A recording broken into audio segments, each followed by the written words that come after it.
ഇതിനിടയ്ക്ക് ഒരു കാര്യം കൂടെ പറയാം, അത് പുറത്തു വന്നിട്ടില്ല.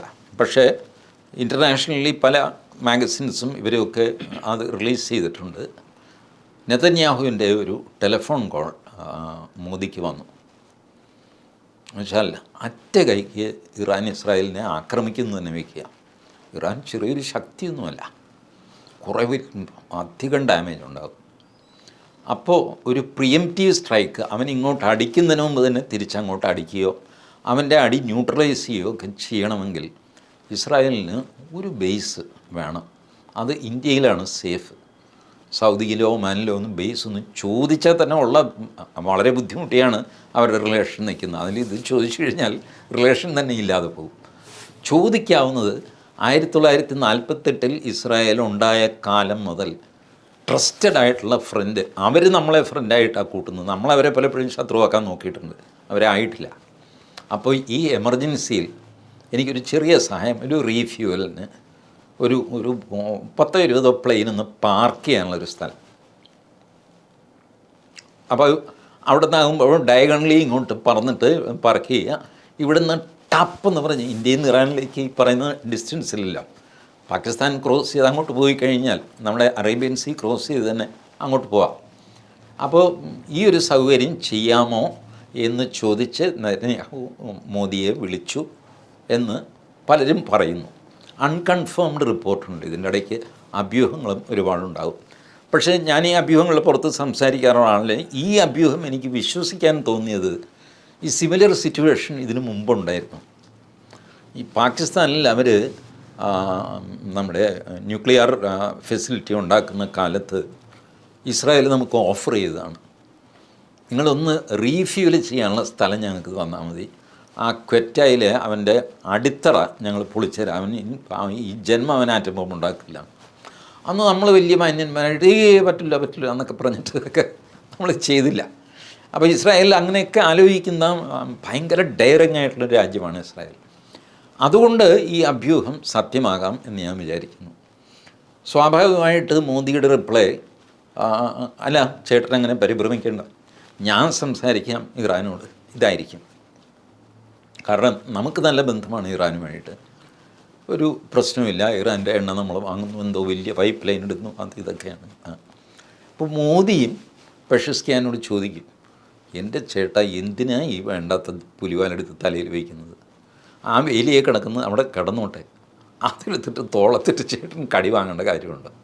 അല്ലാതെ ചത്തുപോയി നമ്മുടെ താടിക്കാരൻ സമ്മതിക്കുന്നില്ലെന്നേ. താടിക്കാരനെ എന്തെങ്കിലുമൊക്കെ പറഞ്ഞ് സമാധാനിപ്പിക്കുക. താടിക്കാരൻ വിചാരിച്ചാൽ പഴയ പോലെ ഇറാനിൽ വിപ്ലവമൊന്നും ഉണ്ടാക്കാൻ പറ്റില്ല. ഇപ്പോൾ താടിക്കാരനൊരു ഫിഗർ ഹെഡായിട്ട് അങ്ങനെ ഇരിക്കുകയാണ്, പഴയ പ്രതാപമൊന്നുമില്ല.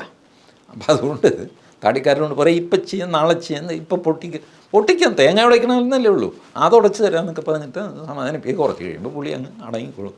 അതാണ് നല്ലത് എന്ന് മോദി ഇറാനെ അഡ്വൈസ് ചെയ്യാനും മതി.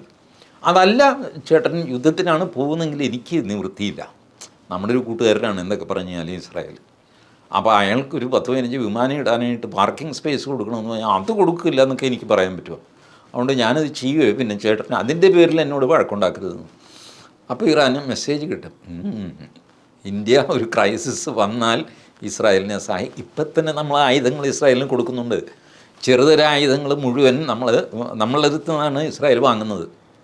അതായത് ഈ റിവോൾവർ ഇതുപോലത്തെയൊക്കെയുള്ള ഒരുപാട് ആംസ് ആൻഡ് അമ്യൂണേഷൻസ് അവിടെ സമരം ചെയ്ത് നമ്മുടെ CITUക്കാർ അറിയാമോ. എന്താ വിചാരിച്ച. അപ്പോൾ അത് ഇവിടെ നിന്നാണ്, ചെന്നൈയിൽ നിന്നാണ് അത് ലോഡ് ചെയ്തത്. അപ്പോൾ ലോഡിങ് അൺലോഡിങ് തൊഴിലാളി അവർ പറഞ്ഞു, ഞങ്ങൾ ഇത് ഇസ്രായേലിനുള്ള ആയുധങ്ങളാണ്, പാലസ്തീനാണ് ഞങ്ങളുടെ പാർട്ടിയുടെ സുഹൃത്ത്, അതുകൊണ്ട് ഞങ്ങൾ ലോഡ് ചെയ്യുന്നില്ല. BMS വരെ പറഞ്ഞു, എന്താ പ്രശ്നം, ലോഡ് ചെയ്യില്ല, മാറ്, ഞാൻ ലോഡ് ചെയ്യാൻ പോവാണ്. BMS ആണ് വലിയൊരു യൂണിയൻ, അവർ ലോഡ് ചെയ്തെന്ന് വിട്ടു.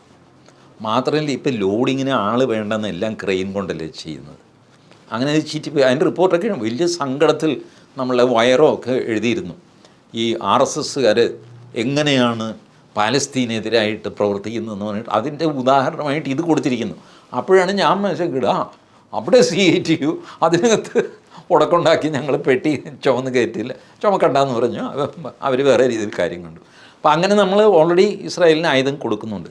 എന്നാൽ ഇടയ്ക്കിടയ്ക്ക് പാലസ്തീൻ്റെ ഒരു പ്രമേയമൊക്കെ വരുമ്പോൾ നമ്മളൊന്ന് പിന്നായം കൊടുക്കും. അത് ഇസ്രായേലിനും അറിയാം. കാരണം നമ്മൾ എന്തൊക്കെ പറഞ്ഞു കഴിഞ്ഞാലും ഒരു ചേര നയം ഒക്കെ ഉള്ള രാജ്യമാണല്ലോ. അപ്പോൾ ഇടയ്ക്കിടയ്ക്ക് 1-2 പ്രമേയത്തിന് പിന്താങ്ങുകയും ചെയ്യും. ഇതാണ് കളി. ഇത് ഇറാനും അറിയാം. ഒരു ക്രൈസിസ് വന്നു കഴിഞ്ഞാൽ ഇന്ത്യ ഇസ്രായേലിൻ്റെ കൂടെ നിൽക്കും. ഒരു പാർക്കിലിടായി വരുന്നു എന്ന് വയ്ക്കുക. രണ്ടും കൽപ്പിച്ചങ്ങ് ഇറങ്ങിയിരിക്കുകയാണ് ഇറാനും ഇസ്രായേലും. നമ്മൾ ആരുടെ കൂടെ നിൽക്കും? നമ്മൾ ഇസ്രായേലിൻ്റെ കൂടെ നിൽക്കുകയുള്ളൂ. അതാണ് രസം. നമ്മളെവിടെ നിൽക്കുന്നു നോക്കിയിട്ടായിരിക്കും മിക്കവാറും റഷ്യ നിലപാടെടുക്കാൻ പോകുന്നത്. ചൈന ഈ കുന്തത്തിൽ തലവയ്ക്കുകയില്ല.